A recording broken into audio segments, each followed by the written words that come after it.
In this episode of the Cars.co.za podcast, we talk to Conrad Groenewald, who is the COO of Great Wall Motors, known as GWM in South Africa. We talk about the company's dramatic success in the local market, as well as their long-term strategy. Conrad emphasises that GWM has been in the local market for 18 years, and their success is built on a large local ecosystem of dealerships, which will rise to 110 in the near future.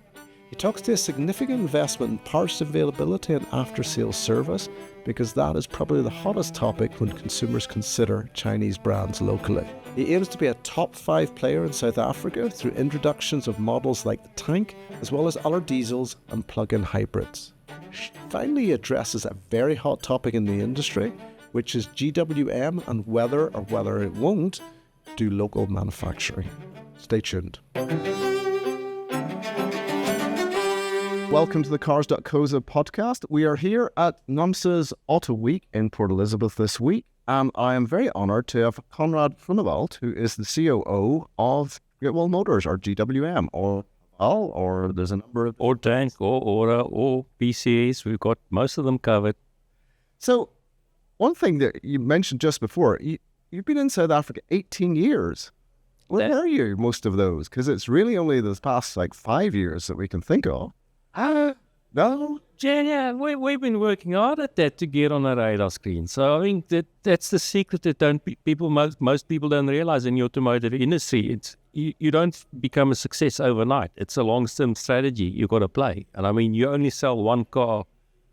If you don't, your after sales is not sorted. You don't sell your second or third vehicle. You only sell once. And I think that's the beauty of coming into the market slowly, fixing after sales, being up to date with the growth, and then having a position where we can take care of customers. Once they've invested in the brand, we've managed to keep them in the brand. And I think that's how you build a success story. Is that something you measure and track, the ongoing sales, one Haval and the next, and so on?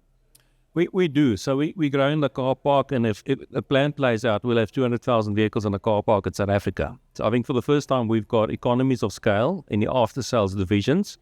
And that's the one thing a lot of OEMs come in. They're so focused on new vehicle sales, they forget about that ecosystem. They forget about the used vehicle. They forget about trade cycle management. They forget about the workshops. They forget about parts. They forget about taking care of those customers. And I think that's what we've done successfully over the last 18 years, is we've grown a car park where we've got economies in scale that we can de-risk the business. The businesses or dealerships aren't linked just on new vehicle sales. And your dealer footprint in South Africa is now? We've got 96 dealers in South Africa. So that pretty much covered from all major town cities, even local towns as well. We've covered most of the metropolitan areas. We've got coverage in the rural areas.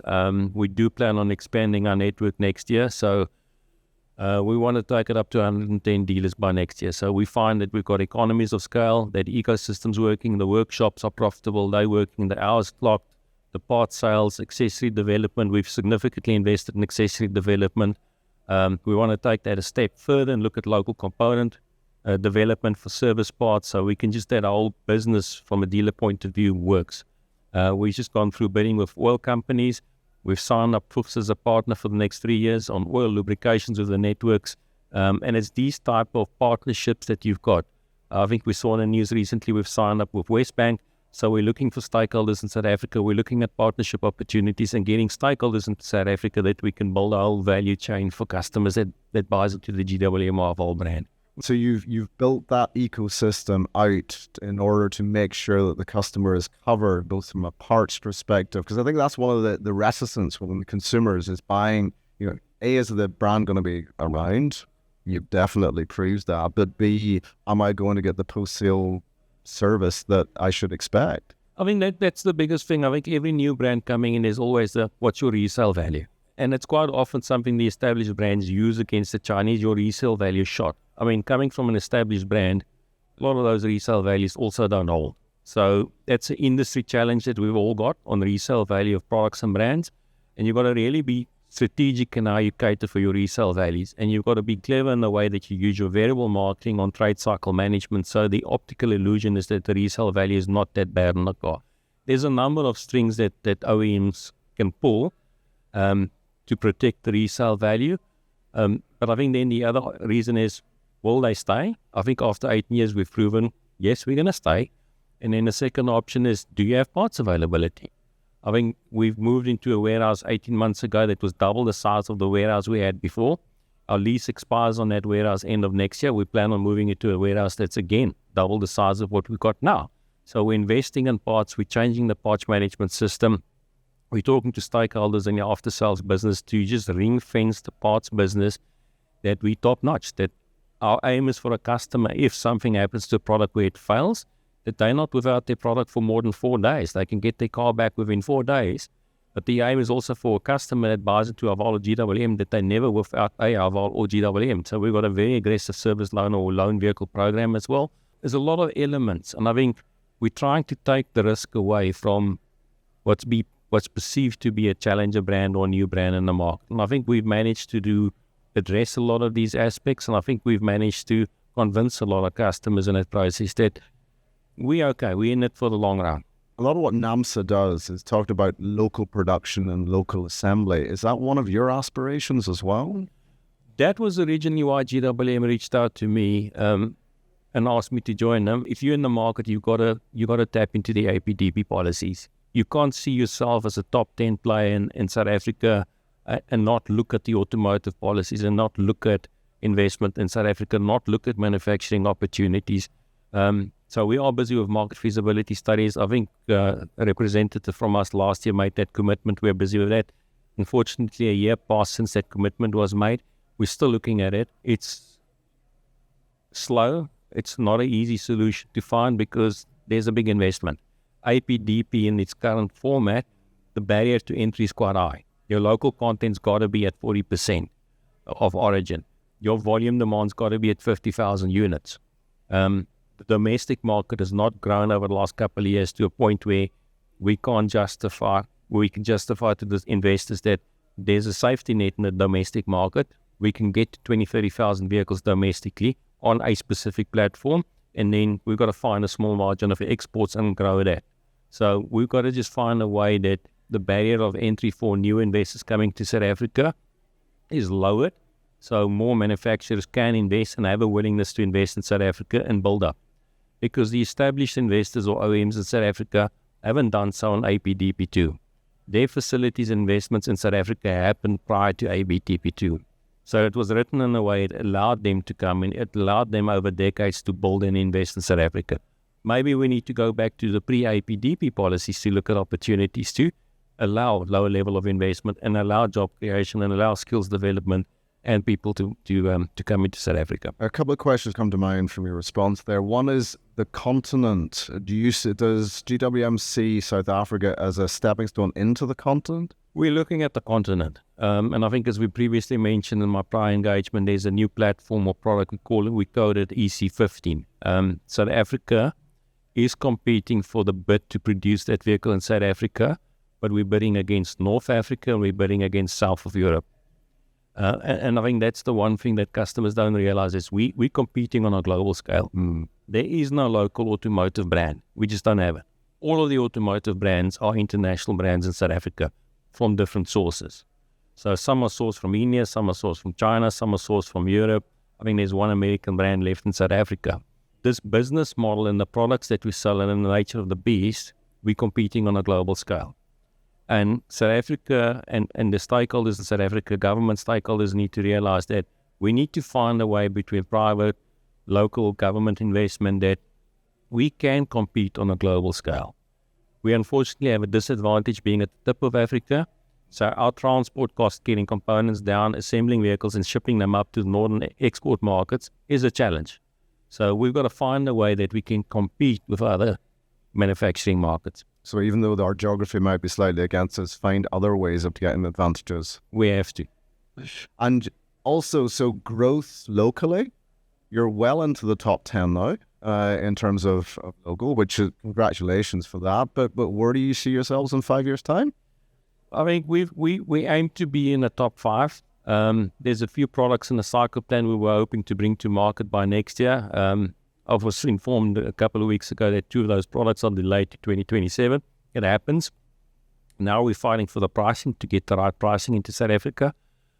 I'm pretty convinced with what we have in the product cycle plan to come in. If we can get the pricing right to support South Africa's current economic condition, we can be in the top 5 by next year.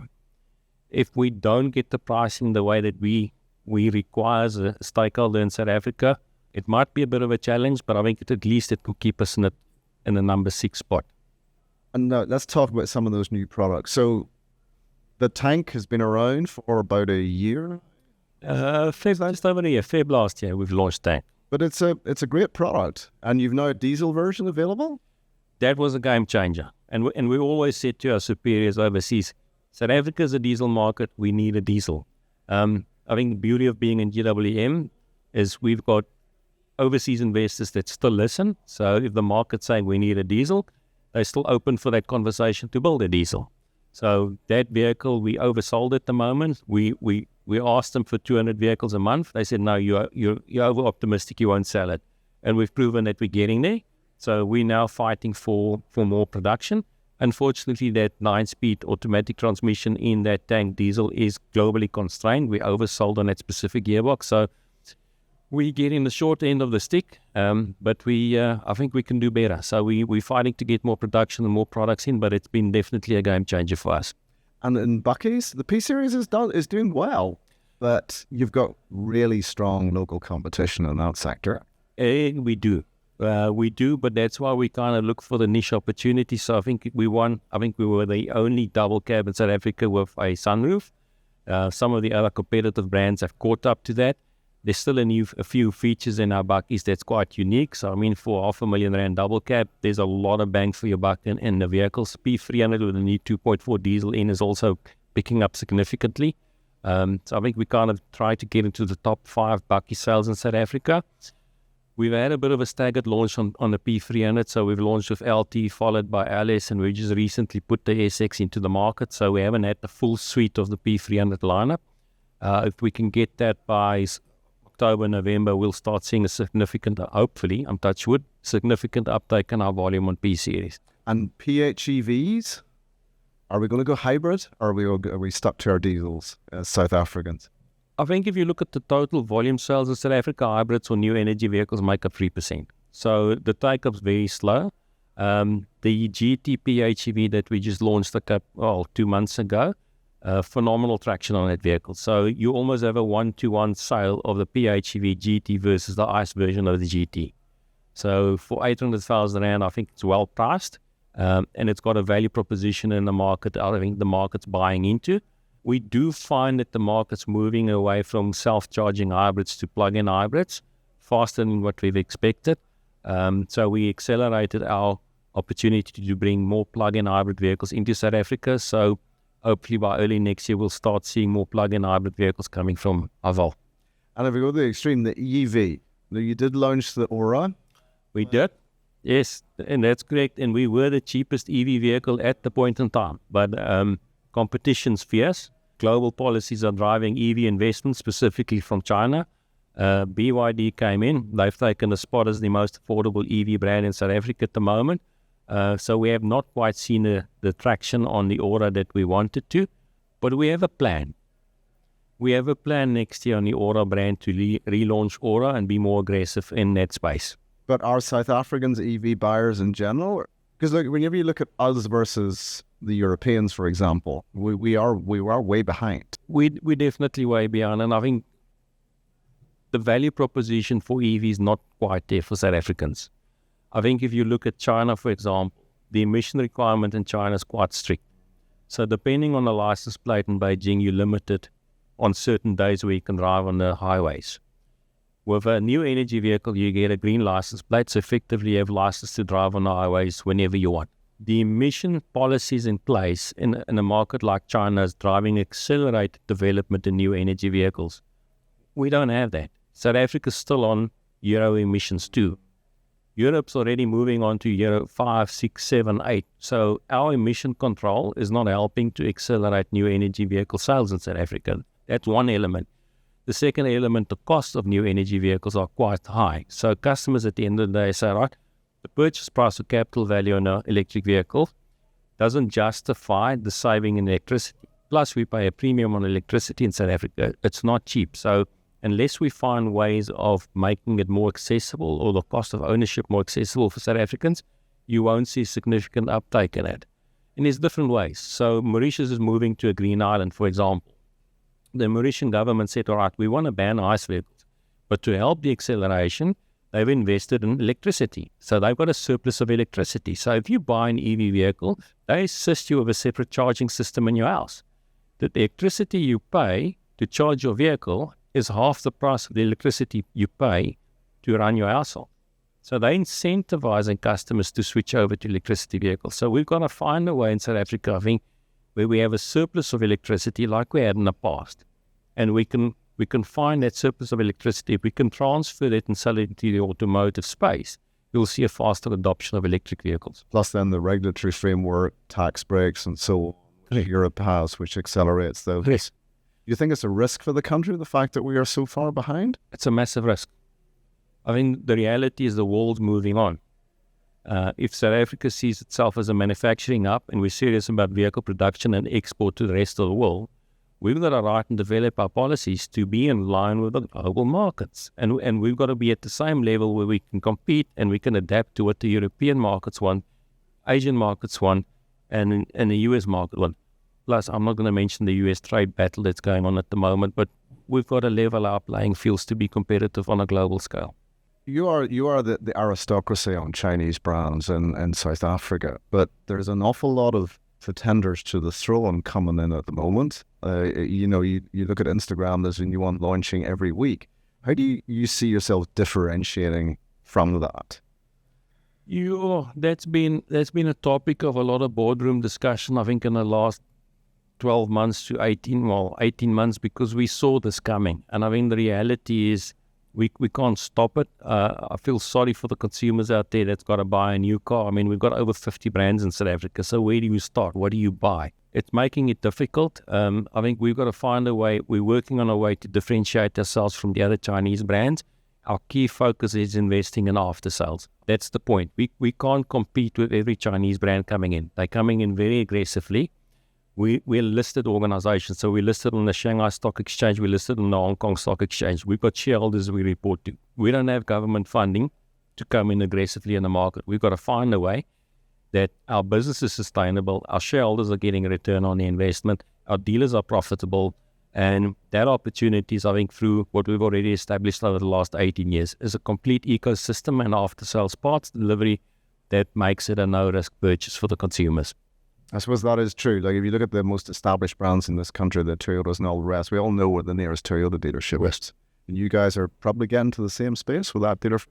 That is the key. I think Toyota's got 200 dealers. Their key is they've got a high service presence and repair centers in rural areas that most of the other brands don't have. We don't have the economies of scale to just open 200 dealerships because your dealers have to be viable.